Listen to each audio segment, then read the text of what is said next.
ನಿನ್ನೆ ವಿಐಪಿ ಚಿತ್ರದ ಶೂಟಿಂಗ್ ವೇಳೆ ಅನುಮಾನಾಸ್ಪದವಾಗಿ ಮೃತಪಟ್ಟ ಸಹನಟಿ ಪದ್ಮಾವತಿಯ ಮರಣೋತ್ತರ ಪರೀಕ್ಷೆ ಯಲಹಂಕದ ಸರ್ಕಾರಿ ಆಸ್ಪತ್ರೆಯಲ್ಲಿ ನಡೆಯಿತು.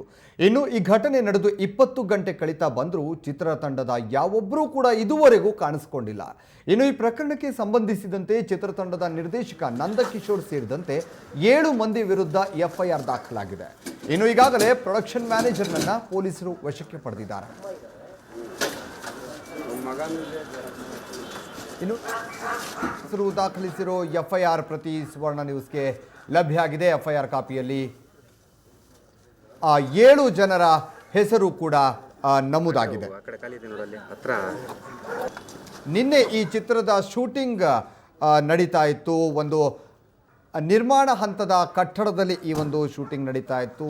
ಸಹನಟಿಯಾಗಿರುವಂತಹ ಪದ್ಮಾವತಿಯವರು ಕೂಡ ಈ ಒಂದು ಚಿತ್ರದಲ್ಲಿ ಸಹನಟಿಯಾಗಿ ನಟಿಸ್ತಾ ಇದ್ರು. ಈ ಒಂದು ಸಂದರ್ಭದಲ್ಲಿ ಬಹುಮಹಡಿ ಕಟ್ಟಡದಲ್ಲಿ ಈ ಒಂದು ಸಿನಿಮಾ ಶೂಟಿಂಗ್ ನಡೀತಾ ಇದ್ದಂಥ ಸಂದರ್ಭದಲ್ಲಿ ಲಿಫ್ಟ್ಗೆ ತೋಡಿದ್ದಂತಹ ಗುಂಡಿಯಲ್ಲಿ ಬಿದ್ದು ಪದ್ಮಾವತಿಯವರು ಸಾವನ್ನಪ್ಪಿದ್ರು.